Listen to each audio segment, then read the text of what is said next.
there, it's Wendy Smith of Wendy Smith NLP Life Coaching, and today I'm talking about enabling and how that shows up. And this actually simply means that it's allowing behavior that is not conducive to having a healthy personal relationship with ourselves or relationships with other people. Mental health as well can be impacted by this, and also, you know, it's also a prerequisite for ending up in situations that are extremely damaging to ourselves and, possibly other people around us as well. So, we're going to talk about the fact that it will show up as making excuses and allowing too much compassion, too much empathy, being in a position where it seems easier and fairer to not confront it at the moment because of something that's going on in our lives. But actually, that could be a continual. They may always have things coming up in their lives, but actually, it still needs to be dealt with, and it needs to be dealt with as soon as you realize that it's an issue and it's something that you're doing. And we have to stop making those excuses and come forward and say, well, actually, there is no excuse. For this as it is, we cannot make those excuses anymore. So, not confronting a situation is simply allowing it to come on. So, not ensuring that a discussion occurs between ourselves and another person, or not facing a current situation, because you can be doing that on your own as well. But making it easy for the situation to continue, especially if it's an interpersonal one. So it's it's like if somebody needs to learn about financial budgeting, or they're, looking at their spending habits, just for example, then actually still keep providing that money when their spending has got them into a position where, their funds are needed and they're not available, but they've been used in ways that, are less of a priority. But actually still keep providing that money means that the situation isn't being dealt with, it's simply being papered over. So continuing to keep going with it so that you don't avoid anger or upsetting people, or, you think that you're actually making them feel better by keep doing it, then ultimately it's not helping them to do what they need to do as a functioning and responsible adult who can take care of themselves, independent in their own right. And this is what we want to be working towards, so that each individual adult is responsible for themselves, their actions, how they speak to people, how they behave, their choices, and take the consequences of it. Now, if you're enabling something with somebody, then you may fall prey to the consequences of what their behavior is creating, especially if it's a family context or a partner context or something on a broader spectrum. So continuing to avoid, they may be digging their head in the sand, but if you also avoid bringing it to a head and, having that conversation, finding a solution for it, then you're also avoiding it. You're also party to that digging the head in the sand, and you're responsible for whether you pull your head out of the sand, which we would hope would also pull that other person's head out of the sand and make things happen, make things change.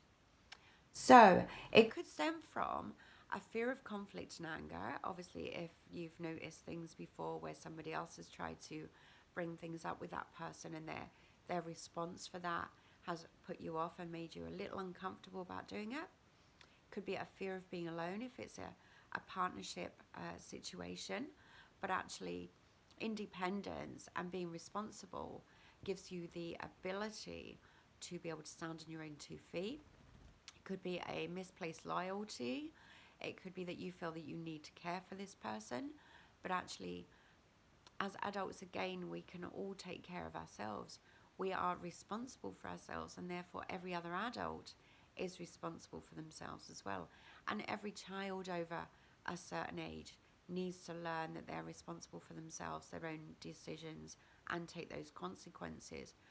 But the consequences of another do not have to involve everybody around them as well. So this will actually ensure that that one person recognizes that something that's happening with them is their responsibility, their consequences, and allows everybody else to keep on living normal life as long as their behaviors, their choices, their decisions are healthy ones in support of, fully independent and, to the most positive and beneficial to themselves and everybody around them. So, what we want to look at is a couple of solutions for this. So, obviously, not making it hard for anything to go on that you are not aware of. So if they've been hiding things, if they've not been completely honest, if you find out things that mean that, things have been going on without your knowledge, then making changes that disable those attempts to be secretive will actually help you to keep track of things, and may also put them off from making those attempts to continue as they are, thinking that actually nobody knows about it, I can keep this hidden behind in the wardrobe, put it back in the closet, nobody knows about it, it's fine, and keep going. All right, so that's a form of enabling. But disabling and making it, right out there, right in front of everybody, where everybody is aware of it, means that everybody else can try to help with limiting that behavior or whatever is what situation is currently happening. So having tough boundaries and limits, and making sure that we as an individual enforce those limits. And if you do need any help with that, being assertive, overcoming any fears that you might have from your past or from the situation previously with the person you want to broach this with, then come to me. I can give you some training. We can build your confidence. We can give you strategies.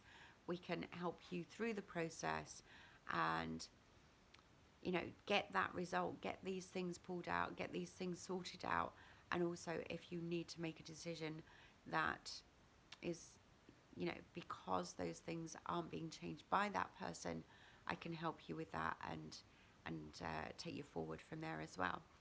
So if you want to get hold of me, then drop me an email at all small letters, wendy.mackay, MACKAY 0771 @gmail.com.